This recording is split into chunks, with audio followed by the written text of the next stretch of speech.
Bonjour, on s'arrête un peu sur ce business des vaccins. On parle de quoi? De milliards d'euros de revenus?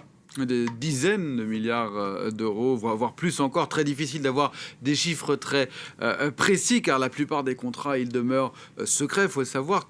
Et puis surtout, tant il y a de contrats, parce que au total, l'agence Bloomberg a dénombré plus d'une centaine de contrats entre des laboratoires pharmaceutiques et des États. Mais pour vous donner une tendance, on peut se fier à cette étude qu'a fait l'agence italienne Finaria, qui s'est intéressée à deux de ces vaccins, probablement ceux qu'on connaît le mieux ici en France, Pfizer BioNTech d'un côté et Moderna de l'autre.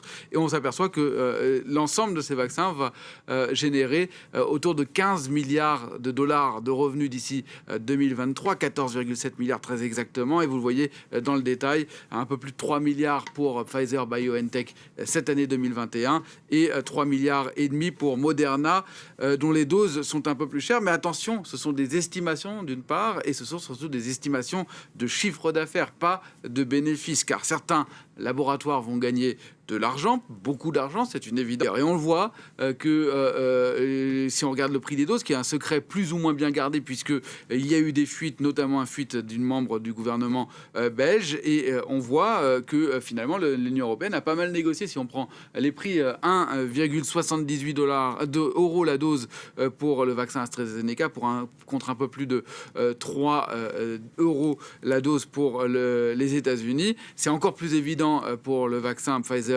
BioNTech, puisque, à en croire ce chiffre de ce tweet, c'est 12 euros la dose pour l'Union européenne, contre plus de 19 euros la dose pour Israël.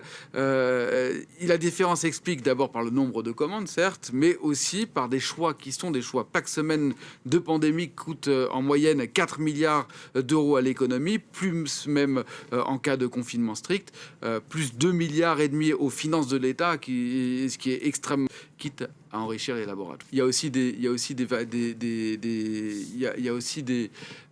pays qui payent moins cher, parce que finalement les États qui peuvent payer un peu plus cher payent les doses plus chères pour permettre à d'autres de payer ces doses moins chères. Il y a le système COVAX à ce titre. Pays qui évidemment aujourd'hui n'ont pas encore accès à ce vaccin. Merci beaucoup Christophe Dansat pour votre analyse. Merci à vous.